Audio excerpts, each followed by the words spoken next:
ದೇವರ ನಾಮ ಮತ್ತೊಮ್ಮೆ ಸ್ತೋತ್ರಪಡಲಿ.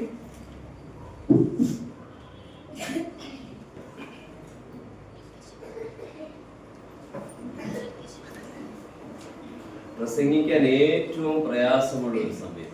ഇന്നലെ പ്രസംഗ ಮಾಡೋದಕ್ಕೆ ಬಹಳ ಕಷ್ಟಕರವಾದ ಒಂದು ಸಮಯ ಈ ಸಮಯ. ഒരു 50 വയസ്സ് കഴിഞ്ഞാൽ നമ്മളെ പോലുള്ളവർക്ക് ഇത്തിരി റെസ്റ്റ് ഉച്ച കഴിഞ്ഞ് വേണം. 50 ವಯಸ್ಸಿನವರು 50 ವಯಸ್ಸು ಅದರ ದಾಟಿದರೆ ನಮ್ಮದವರಿಗೆ ಸ್ವಲ್ಪ ಊಟವಾದ ಮೇಲೆ ಒಂದು ವಿಶ್ರಾಂತಿ ದೊರಕಿದರೆ ಚೆನ್ನಾಗಿರುತ್ತೆ ಎಂಬ ಒಂದು ಭಾವನೆ. നിങ്ങൾക്കും അങ്ങനെ തന്നെയാണ്. ನೀವು ಹಾಗೆಯೇ ಎಂಬುದಾಗಿ ನಂಬುತ್ತೇನೆ. എനിക്ക് തന്ന സമയത്തിനകം തന്നെ എന്റെ സന്ദേശം നിർത്താമെന്ന് ആദ്യമേ ചിന്തിക്കുന്നു. ಅಂದ್ರೆ ನಾನು ಕೊಟ್ಟಿರುವ ಸಮಯದೊಳಗೆ ಸಂದೇಶವನ್ನು ಮುಗಿಸಲಿಕ್ಕೆ ನಾನು ಬಯಸುತ್ತೇನೆ. നാം തെസ്സലോനിക്ക ലേഖനത്തിൽ നിന്നാണ് നമ്മുടെ ചിന്തകൾ പങ്കുവച്ചത്. ನಾವು തെസ്സലോനിക്ക പത്രികಯಿಂದ ನಾವು ധ്യാನ ಮಾಡ್ತಾ ಬಂದೆವು. തെസ്സലോനിക്ക സഭയെ കുറിച്ച് നല്ല കാര്യങ്ങൾ പ്രസ്താവിക്കുന്ന പൗലോസിന്റെ മാനസികമായിരിക്കുന്ന അപ്രോച്ച് ആദ്യ സന്ദേശത്തിൽ പറയാനിടയായി. ಅಂದ್ರೆ ತೆಸಲೋನಿಕ ಸಭೆಯ ಕುರಿತಾಗಿ ಪೌಲನಿಗಿದ್ದ ಒಂದು ಒಳ್ಳೆ ಅಭಿಪ್ರಾಯದ ಕುರಿತಾಗಿ ಮೊದಲನೆಯ ಸಂದೇಶದಲ್ಲಿ ಹೇಳುವಂತೆ ಸಹಾಯ ಮಾಡಿದ್ದೇವೆ.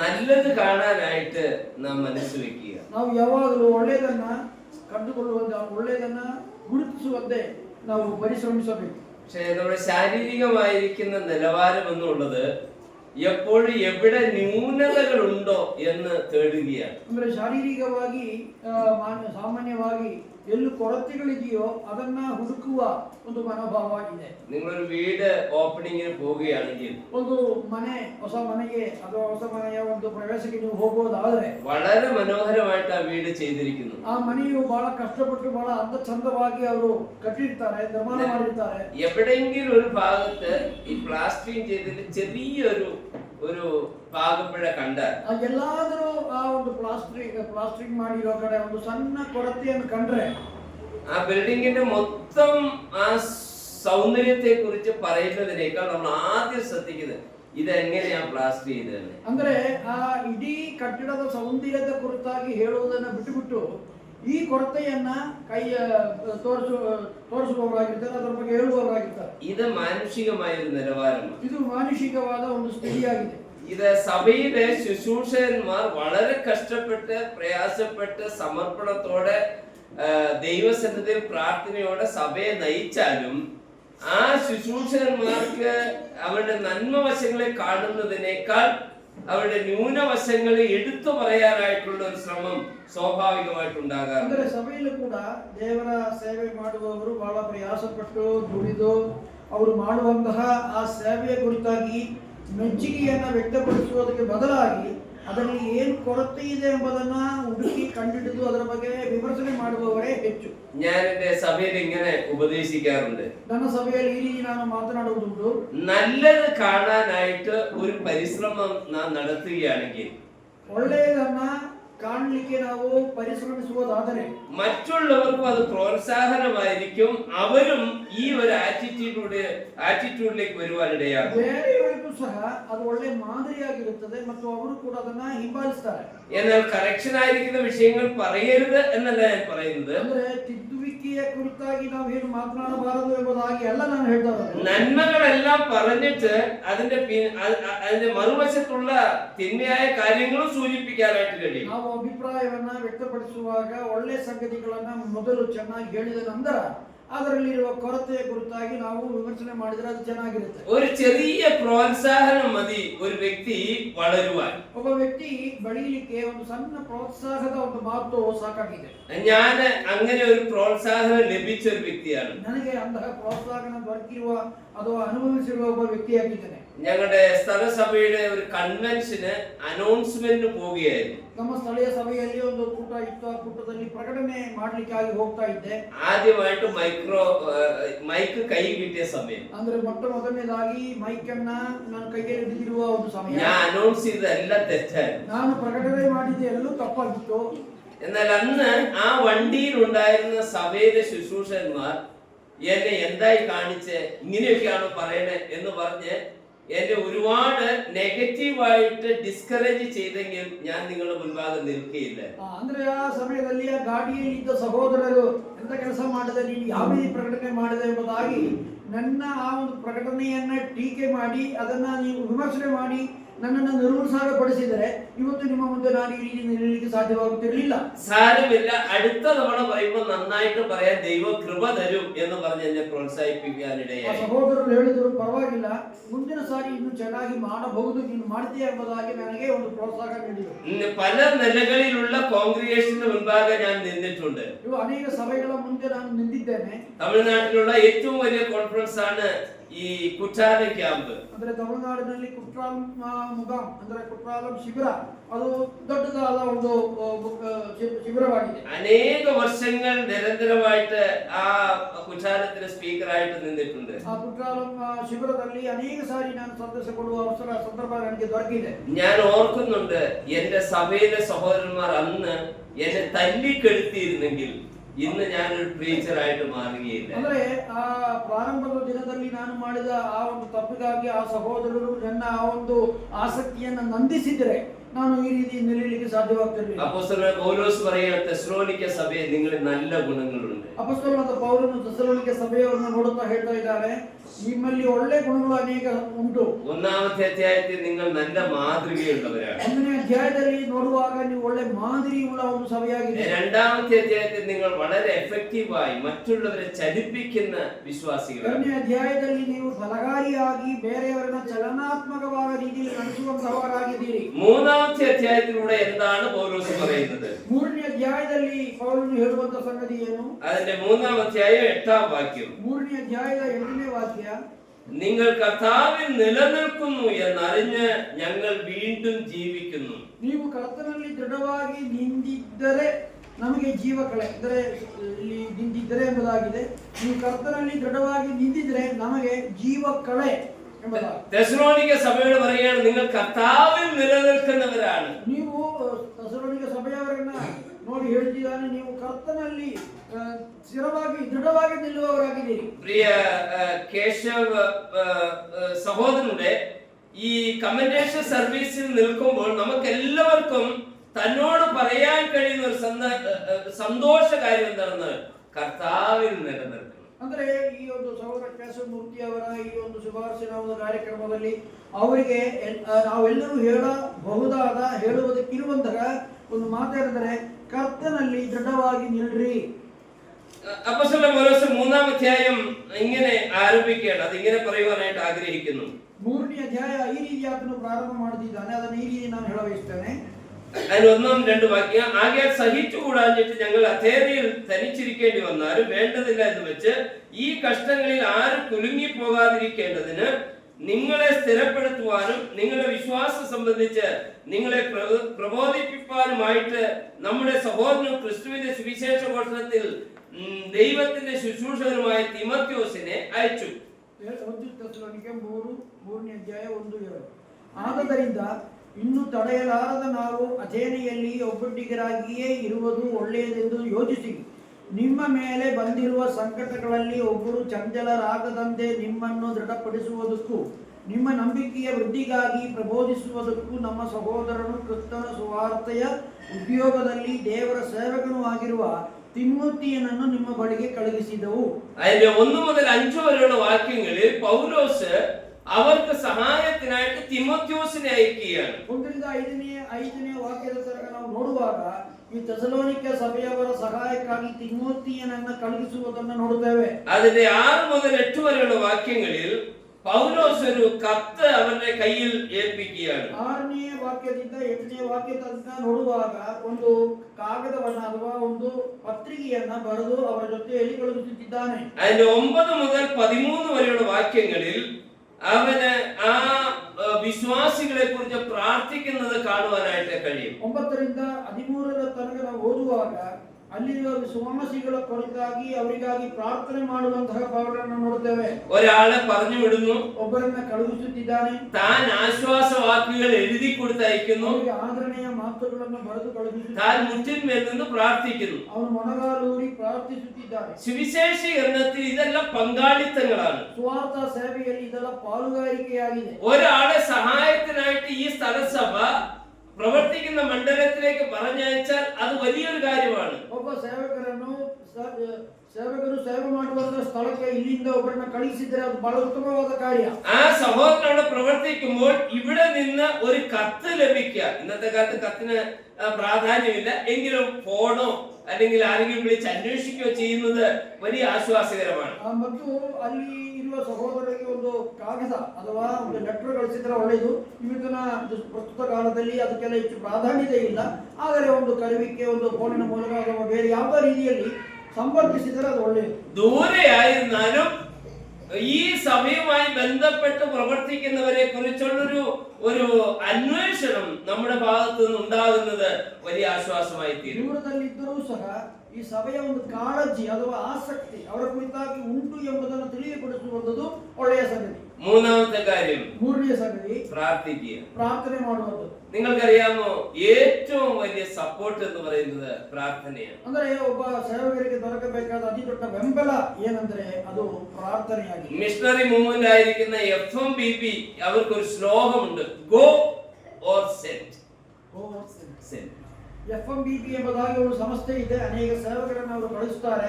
ಅವರದ್ದು ಒಂದು ಘೋಷಣೆ ಇದೆ, ಕಳುಹಿಸು ಇಲ್ಲಾಂದ್ರೆ കഴുകിച്ചു, ഇല്ലാതെ പോകും.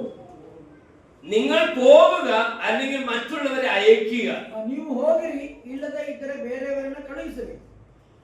ദാവീദിന്റെ കാലഘട്ടത്തിൽ പറഞ്ഞ ഒരു വാക്ക് ഇങ്ങനെ ഓർപ്പിക്കുകയാണ്, ദാവീദിന്റെ കാലഘട്ടത്തിൽ എഴുതുന്ന ഒരു മാതി യുദ്ധത്തിന് പോകുന്നവരും യുദ്ധ സാമഗ്രികൾ സൂക്ഷിക്കുന്നവരും ഒരുപോലെ പ്രതിഫലത്തിന് യോഗ്യരാണ്. ദാവീദನು ಈ ರೀತಿ ಹೇಳ್ತಾನೆ, ಯುದ್ಧಕ್ಕೆ ಹೋಗುವಂತಹ ಭಟರು ಮತ್ತೆ ಯುದ್ಧ ಸಾಮಾನುಗಳನ್ನು ಕಾಯುವವರಿಗೂ പ്രതിഫല ഒരേ രീതിയിലിದೆ. ഞാൻ ഇങ്ങനെ പറയട്ടെ, കേശവ സഹോദരൻ കർത്താവിന്റെ വേലയിൽ ഒരു ഗ്രാമത്തിലേക്ക് കടന്നു പോകുമ്പോൾ ആ സഹോദരനെ ഓർത്ത് ഈ സഭയിൽ മുട്ടുകൾ മടക്കി പ്രാർത്ഥിക്കുന്ന ദൈവജനം ഉണ്ടെങ്കിൽ നിങ്ങൾ രണ്ടുപേരും ഒരുപോലെ പ്രതിഫലത്തിന് യോഗ്യരാണ്. ಅಂದ್ರೆ ಕೇಶವಮೂರ್ತಿಯವರು ಒಂದು ಹಳ್ಳಿಯಲ್ಲಿ ಹೋಗಿ ಸೇವೆ ಮಾಡುವುದಕ್ಕೆ ಹಳ್ಳಿಯಲ್ಲಿ ಹೋದಾಗ ಆ ಸಹೋದರರ ಸೇವೆಗೋಸ್ಕರ ನೀವು ಈ ಸಭೆಯಲ್ಲಿ ಮೊಣಗಾಲೂರಿ ಪ್ರಾರ್ಥಿಸುವಾಗ ಅವರಿಗೂ ನಿಮಗೂ ಒಂದೇ ತರದ ಪ್ರತಿಫಲವನ್ನು ದೇವರು ಕೊಡುವವನಾಗಿದ್ದಾನೆ. ഇവിടെ ഒരു കാര്യം ഓർക്കുക, തെസ്സലോനിക്ക സഭ ഭയങ്കര പീഡനത്തിലൂടെ കടന്നു പോവുകയാണ്. ಒಂದು ಸಂಗತಿಯನ್ನು ನಾವು ನೆನಪಿಟ್ಟುಕೊಳ್ಳಬೇಕು, ತೆಸಲೋನಿಕ ಸಭೆ ಬಹಳ ಸಂಕಟದ ಮೂಲಕ ಹಾದು ಹೋಗ್ತಾ ಇದೆ. പുതിയ വിശ്വാസികളാണ്, ಹೊಸ ವಿಶ್ವಾಸಿಗಳಾಗಿದ್ದಾರೆ. കഷ്ടത എങ്ങനെ സഹിക്കണമെന്ന് അറിയില്ല, ಕಷ್ಟಗಳನ್ನು ಸಹಿಸಿಕೊಳ್ಳುವುದು ಹೇಗೆ ಎಂಬುದು ಅವರಿಗೆ ಗೊತ್ತಿಲ್ಲ. പ്രതികൂലങ്ങൾ അവർക്ക് തരണം ചെയ്യുവാൻ കഴിയുമോ എന്ന് സംശയം തോന്നുന്ന നിമിഷങ്ങൾ, ಪ್ರತಿಕೂಲವಾದ ವಾತಾವರಣವನ್ನು ಹೇಗೆ സമാളിಸಿല്ല, ಅದನ್ನು ಹೇಗೆ ಜಯಿಸಿಲ್ಲ ಎಂಬುದು അറിಯದ ಒಂದು ಸಮಯ. ആ സന്ദർഭത്തിൽ ഒരു ദൈവദാസന്റെ സാന്നിധ്യം എന്ന് പറയുന്നത് അവരെ സംബന്ധിച്ച് ലോകം മുഴുവനും ലഭിക്കുന്നതിനേക്കാൾ സന്തോഷമുള്ള ഒരു കാര്യമാണ്. സന്നിഗ്ധ പരിസ്ഥിതിಯಲ್ಲಿ ಒಬ್ಬ ದೇವರ ಸೇವಕರ ಸಹಾಯ ಅವರಿಗೆ ದೊರಕುವಂತದ್ದು ലോകവന്നേ ദൊരക്കുವಂತಹ രീതിಯಲ್ಲಿ ಅವರು ಅರ್ಥ ಮಾಡಿಕೊಳ್ಳುತ್ತಾರೆ. ഞാൻ ഗ്രേറ്റ് നിക്കോബാറിൽ 7 വർഷം സർവീസ് ചെയ്തു. ഗ്രേറ്റ് നിക്കോബാർ ಎಂಬ ಸ್ಥಳದಲ್ಲಿ 7 ವರ್ಷಗಳ ಕಾಲ ಕೆಲಸ ಮಾಡಿದೆ. രണ്ടാമത്തെ അസംബ്ലി ഹാൾ ഉണ്ടാക്കി അത് പ്രാർത്ഥിച്ച് ദൈവസന്നിധിയിൽ സ്തോത്ര ശുശ്രൂഷ ചെയ്ത് ഞാൻ പുതിയൊരു ഫീൽഡ് ആൻഡമിക്സിലേക്ക് ഷിഫ്റ്റ് ആയി. ಎರಡನೆಯ ಸಭಾ ಕಟ್ಟಡವನ್ನು ನಿರ್ಮಿಸಿ ಅದನ್ನು ಸಮರ್ಪಿಸಿ ನಾನು ಅಂಡಮಾನಿಗೆ ನಾನು ಸ್ಥಳಾಂತರ ಪಡ್ಕೊಂಡೆ. ഞാൻ എങ്ങനെ ഗ്രേറ്റ് നിക്കോബാറിൽ ചെന്നിറങ്ങിയോ അതേമാതിരി ഒരു ചെറിയ സൂട്ട് കേസോട് മാത്രമാണ് ഇവിടെ വന്നിറങ്ങിയത്. ಅಂದ್ರೆ ಗ್ರೇಟ್ ನಿಕೋಬಾರ್ ಆ ಒಂದು ದ್ವೀಪಕ್ಕೆ ನಾನು ಹೇಗೆ ಹೋಗಿ ಒಂದು ಪೆಟ್ಟಿಗೆ ಸಮೇತ ಹೋಗಿ ಇಳಿದನೋ ಅದೇ ರೀತಿ ಈ ಒಂದು ಅಂಡಮಾನಲ್ಲೂ ಕೂಡ ಅದೇ ರೀತಿ ಒಂದು ಸರಳವಾದ ರೀತಿಯಲ್ಲಿ ನಾನು ಅಲ್ಲಿ ಬಂದು ಇಳಿದೆ. എന്റെ അപ്പോൾ ഞാൻ വിവാഹം ചെയ്തു, 2 പിഞ്ചു കുഞ്ഞുങ്ങൾ കയ്യിലുണ്ട്. ಸಹೋದರರು ಮದುವೆಯಾಗಿ ಇಬ್ಬರು ಕೂಸುಗಳು ಅವರ ಕೈಯಲ್ಲಿತ್ತು. നിരന്തരമായ സപ്പോർട്ടും എങ്ങും നിന്നും ഇല്ല. ಸತತವಾದ ಯಾವುದೇ ಬೆಂಬಲ ಆರ್ಥಿಕ ಸಹಾಯಗಳು ಇರಲಿಲ್ಲ. വാടക വീട്ടിൽ താമസിക്കുന്നു. ವಾടಗೆ ಮನೆಯಲ್ಲಿ ವಾಸ ಮಾಡುತ್ತಿದ್ದೆ. ആ സമയത്ത് ഞാൻ എന്റെ 80% ഡെഫായി. 80% ಆಗ ಕೇಳಲಿಕ್ಕೆ ಅಸಾಧ್ಯವಾದ, ಕೇಳಲಿಕ್ಕೆ ಕಷ್ಟವಾಗ್ತಿತ್ತು. എന്റെ വൈഫിന് ബ്രസ്റ്റില് ക്യാൻസർ ഉണ്ടായി, അതിന്റെ സർജറി നടന്നു. ಸಹೋದರನ ಹೆಂಡತಿಗೆ ಅವರಿಗೆ ಎದೆಯ ಒಂದು ಅರ್ಬುದ ರೋಗ ಬಂತು, ಅದು ಶಸ್ತ್ರಚಿಕಿತ್ಸೆ ಮಾಡಬೇಕಾಗಿತ್ತು. പ്രശ്നങ്ങൾക്ക് മേൽ പ്രശ്നം, ಸಮಸ್ಯೆಗಳ ಮೇಲೆ ಸಮಸ್ಯೆ, കൂടാതെ നമ്മുടെ സഹോദരന്മാരാൽ ഉണ്ടാകുന്ന ചില വിമർശനങ്ങൾ. ಅದು ಮಾತ್ರವಲ್ಲದೆ ಸಹೋದರರಿಂದ ಬರುವಂತಹ ಟೀಕೆ ಟಿಪ್ಪಣಿಗಳು. ഞാൻ ആൻഡമാൻ വിട്ട് വെളിനാട്ടിൽ പോയെന്നൊരു പ്രചരണം നടത്തി. ಆ ಅಂಡಮಾನನ್ನು ಬಿಟ್ಟು ಹೊರದೇಶಕ್ಕೆ ಹೋಗುವುದು ಎಂಬುದಾಗಿ ಒಂದು ಸುಳ್ಳು ವದಂತಿಯನ್ನ ಅವರು ಎಬ್ಬಿಸಿದರು. എന്നെ കുറിച്ച് ഭാരതത്തോടെ പ്രാർത്ഥിക്കുകയും സഹായിക്കുകയും ചെയ്യുന്നവരും സഹായം നിർത്തി. ನನಗಾಗಿ ಭಾರತದಿಂದ ಪ್ರಾರ್ಥನೆ ಮಾಡಿ ನನಗೆ ಸಹಾಯ ಮಾಡುವವರು ಕೂಡ ಅದನ್ನು ನಿಲ್ಲಿಸಿಬಿಟ್ರು. കഷ്ടതയുടെ അതിതീച്ചൂളയിലൂടെ കടന്നുപോയി. ಅಂದ್ರೆ ಕಷ್ಟದ ಒಂದು ಒಲೆಯಲ್ಲಿ ಹಾದು ಹೋಗುವಂತಹ ಒಂದು ಅನುಭವ. ഞാനും എന്റെ ഭാര്യ ഇങ്ങനെ തീരുമാനിച്ചു. ಸಹೋದರನು ತನ್ನ ಪತ್ನಿಯು ಈ ರೀತಿ ಒಂದು ತೀರ್ಮಾನ ಮಾಡಿದ್ರು. ഒരു മനുഷ്യനോട് കൈ നീട്ടുകയില്ല. ಯಾವೊಬ್ಬ ಮನುಷ್ಯನ ಮುಂದೆಯೂ ಕೈ ನೀಟುವುದಿಲ್ಲ. ആരോടും ഞങ്ങളുടെ കഷ്ടത പറയുകയില്ല. ನಮ್ಮ ಕಷ್ಟಗಳನ್ನು ಯಾರ ಬಳಿಯಲ್ಲೂ ಹಂಚುವುದಿಲ್ಲ. ഞങ്ങൾ പ്രാർത്ഥിച്ചുകൊണ്ടിരുന്നു. ನಾವು ಪ್ರಾರ್ಥನೆ ಮಾಡ್ತಾ ಬಂದ್ವು. എന്റെ സ്ഥലസഭയിലുള്ള ഒരു സഹോദരൻ ನನ್ನ ಸ್ಥಳ ಸಭೆಯಲ್ಲಿರುವ ಒಬ್ಬ ಸಹೋದರನು ദീർഘവർഷങ്ങളായി അമേരിക്കയിലാണ്. ಅನೇಕ ವರ್ಷಗಳ ಕಾಲ ಅಮೆರಿಕದಲ್ಲಿ ಇದ್ದರು. ആ സഹോദരനുമായിട്ട് എനിക്ക് വ്യക്തിപരമായിട്ട് അത്ര ക്ലോസ് ആയിട്ടുള്ള റിലേഷൻ ഇല്ല. ಆ ಸಹೋದರನೊಟ್ಟಿಗೆ ನಿಕಟವಾದ ಒಂದು ಸಂಬಂಧ ನನಗೆ ಇರಲಿಲ್ಲ. താൻ ഇന്ത്യയിലേക്ക് വന്നപ്പോൾ ಅವರು ಇಂಡಿಯಾಕ್ಕೆ ಬಂದಾಗ തന്റെ മാതാപിതാക്കളോട് പറഞ്ഞു, ನನ್ನ ತಂದೆ ತಾಯಿ ಹತ್ರ ಹೇಳಿದ್ರು, ഞാൻ ആൻഡമാൻസിൽ പോകുന്നു. ನಾನು ಅಂಡಮಾನಿಗೆ ಹೋಗ್ತಾ ಇದ್ದೇನೆ. അവർ ആശ്ചര്യപ്പെട്ടു. ಅವರಿಗೆ ಆಶ್ಚರ್ಯವಾಯಿತು. ഞാനുമായിട്ട് ഒരു കോണ്ടാക്റ്റും ആ വ്യക്തിയുമായിട്ടില്ല. ಆ ವ್ಯಕ್ತಿಯೊಟ್ಟಿಗೆ ನನಗೆ ಅವರ ಸಂಪರ್ಕ ಇರಲಿಲ್ಲ.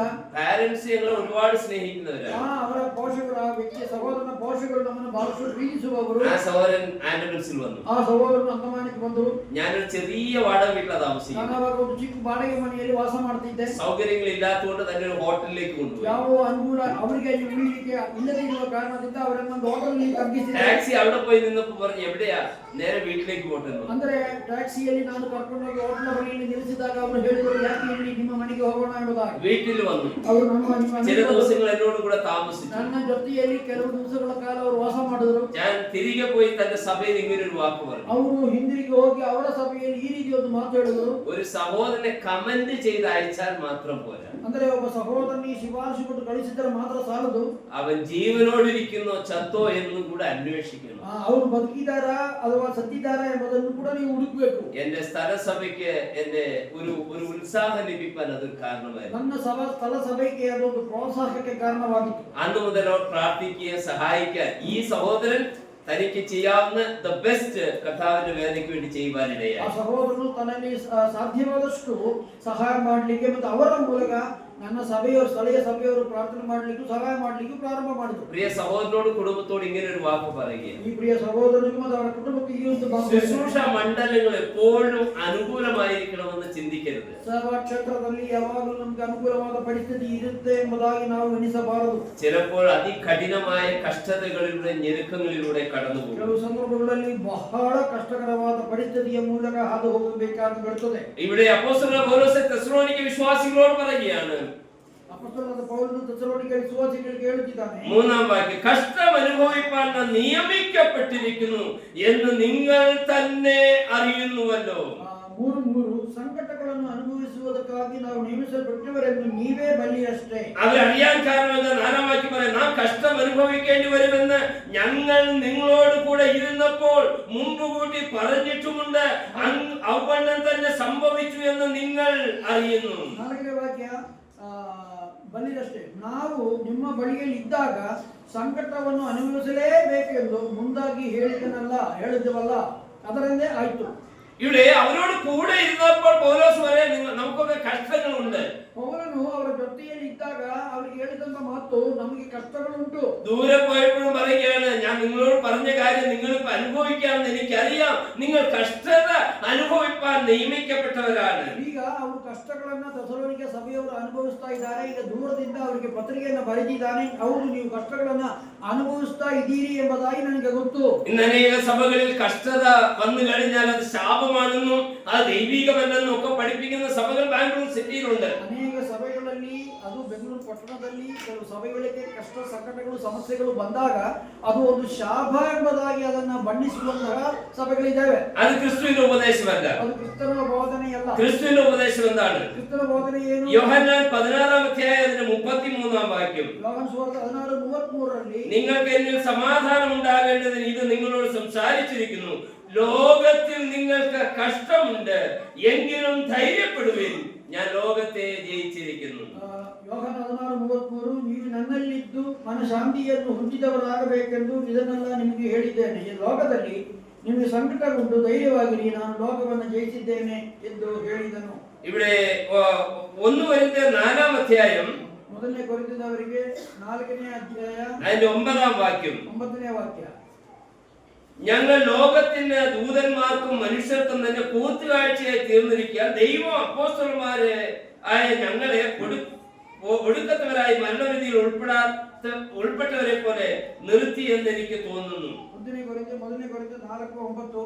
ಹಾಗಾಗದೆ ದೇವರು ಅಪೊಸ್ತಲರಾದ ನಮ್ಮನ್ನು ಮರಣವಿಧಿ ಹೊಂದಿದವರನ್ನೋ ಎಂಬಂತೆ ಕಡೆಯವರಾಗಿ ತೋರಿಸಿದ್ದಾನೆಂದು ನನಗೆ ತೋಚುತ್ತದೆ. ನಾವು ದೇವದೂತರಿಗೂ ಮನುಷ್ಯರಿಗೂ ಅಂತೂ ಜಗತ್ತಿಗೆಲ್ಲ ನೋಟವಾದೆವು.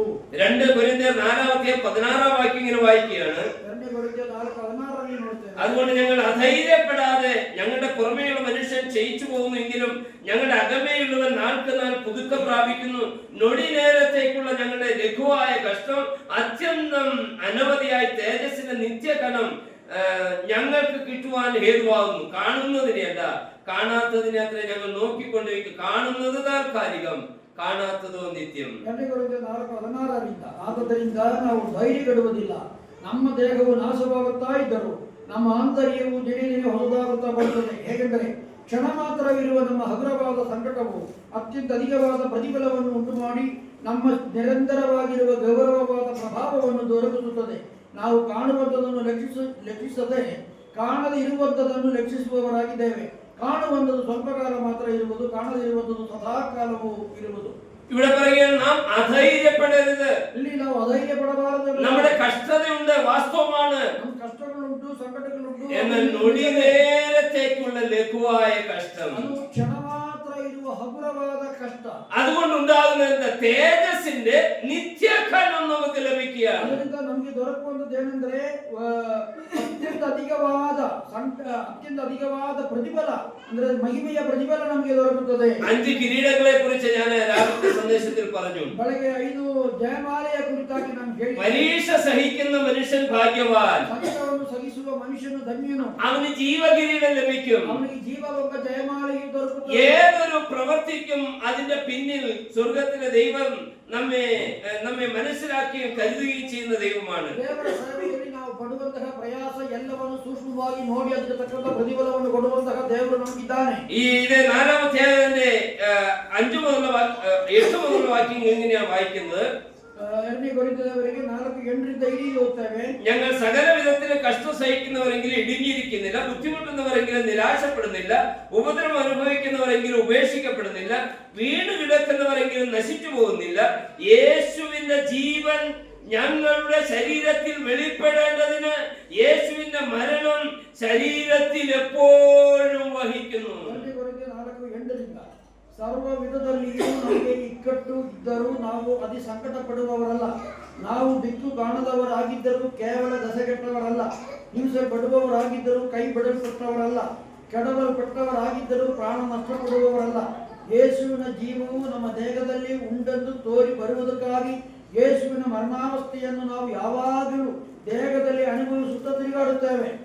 അതിന്റെ 14-ാം വാക്യം ഇങ്ങനെയാണ് വായിക്കുക. കർത്താവായ യേശുവിനെ ഉയർപ്പിച്ചവൻ ഞങ്ങളെയും യേശുവോടുകൂടെ ഉയർപ്പിച്ച് നിങ്ങളോടുകൂടെ തിരുസന്നിധിയിൽ നിർത്തും എന്ന് ഞങ്ങൾ അറിയുന്നു. 14ನೇ ವಾಕ್ಯದಲ್ಲಿ ಕರ್ತನಾದ ಯೇಸುವನ್ನು ಎಬ್ಬಿಸಿದಾತನು ನಮ್ಮನ್ನು ಸಹ ಯೇಸುವಿನೊಂದಿಗೆ ಎಬ್ಬಿಸಿ ನಿಮ್ಮ ಜೊತೆಯಲ್ಲಿ ತನ್ನ ಮುಂದೆ ನಿಲ್ಲಿಸುವೆನೆಂದು ತಿಳಿದವರಾಗಿದ್ದೇವೆ.